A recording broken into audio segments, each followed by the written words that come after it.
हाँ जी, very good morning. चलिए आइए, आज हम वर्ग नवी का हिंदी पाठ 1 का लेकर आए हुए हैं, कहानी का प्लांट। ठीक है ना जी, कहानी का प्लांट। और इसमें कहानी के प्लांट में एक देहाती कहानी का जिक्र किया गया है। इस पाठ में एक मुंशी जी होते हैं और उनकी बेटी के नाम भगजोगनी है और उनके भाई जी दरोगा थे और इसमें कुछ अंग्रेज अधिकारी हैं। चलिए जाइए, कहानी के प्लांट।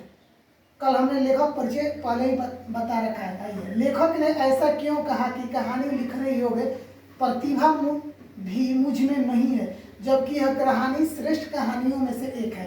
लेखक ने ऐसा क्यों कहा कि कहानी लिखने योग्य प्रतिभा भी मुझ में नहीं है, जबकि यह कहानी श्रेष्ठ कहानियों में से एक है। तो लेखकों को अपनी बड़ाई खुद करने में विश्वास नहीं है, यानी कि कोई भी व्यक्ति होता है अपना बड़ाई खुद अपने मुंह से नहीं करना चाहता है। लेखक को काला मर्मज्ञ होना चाहिए और यहाँ लेखक कलाविद भी अपने को नहीं मानते हैं। चलिए, लेखक ने भगजोगनी नाम क्यों रखा? लेखक ने इस पाठ में भगजोगनी नाम उससे पात्र को क्यों रखा? तो लेखक ने भगजोगनी नाम क्यों रखा? तो यह कहानी ग्रामीण परिवेश की है। इसमें लेखक को देहाती नाम अच्छा लगा, इसलिए लेखक यहाँ लड़की का नाम भगजोगनी रखते हैं। मुंशी जी के बड़े भाई क्या थे? मुंशी जी के बड़े भाई क्या थे? तो मुंशी जी के बड़े भाई पुलिस दरोगा थे। क्या थे जी? मुंशी जी के बड़े भाई पुलिस दरोगा थे। दरोगा जी के तरक्की रुकने की वजह क्या थी? तो आपको मैंने कहानी पढ़ाया था तो उस समय बताया था कि दरोगा जी के पास एक घोड़ी थी जिसे अंग्रेज अफसर लेना चाहते थे, लेकिन ये देना नहीं चाहते थे, इसलिए इनकी तरक्की को रोक दी गई थी। आइए, उत्तर किस प्रकार लिखा जाता है देखते हैं। दरोगा जी के तरक्की रुकने की मुख्य वजह उनकी घोड़ी बहुत कम कीमत की, मगर वह तुर्की घोड़ों को कान काटती थी। तुर्की घोड़े का कान काटने का मतलब हुआ कि तुर्क से आए हुए घोड़े थे, उसके आगे रेस में ये लोग फेल हो जाते थे। उसको लेने के लिए बड़े बड़े अंग्रेज अफसर दांत गड़ाए हुए थे, लेकिन दरोगा जी ने नहीं दिया, इसलिए उनकी तरक्की रुकी रह गई। मुंशी जी अपने बड़े भाई से कैसे उरीन हुए? मुंशी जी अपने बड़े भाई से कैसे उरीन हुए?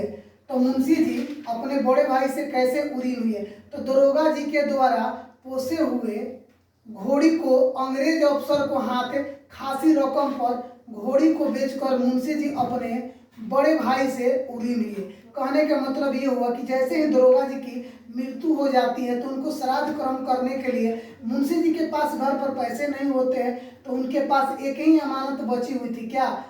तो दरोगा जी की घोड़ी। तो दरोगा जी को घोड़ी को खासी अच्छी रकम पर बेच देते हैं और अपने बड़े भाई से उरीन होते हैं। चलिए प्रश्न को उत्तर को देख लेते हैं। मुंशी जी अपने बड़े भाई से कैसे उरीन हुए?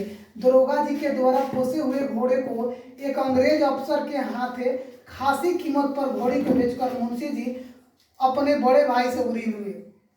थानेदार की कमाई और फूस की तपना दोनों बराबर है। लेखक ने ऐसा क्यों कहा? थानेदार की कमाई और फूस की तपना दोनों बराबर है। लेखक ने ऐसा क्यों कहा? थानेदार की कमाई होती है, अर्थात दरोगा की कमाई बहुत होती है। तो देखो उत्तर किस प्रकार लिखा जा रहा है। दरोगा जी के रहते जितनी मस्ती थी, साथ ही दरोगा जी के द्वारा कमाया गया सारा धन कुछ ही दिनों के बाद समाप्त हो गया, इसलिए उनके मरने के बाद सारी बातें गायब हो गई थी। इसी संदर्भ में यह बात कही गई है।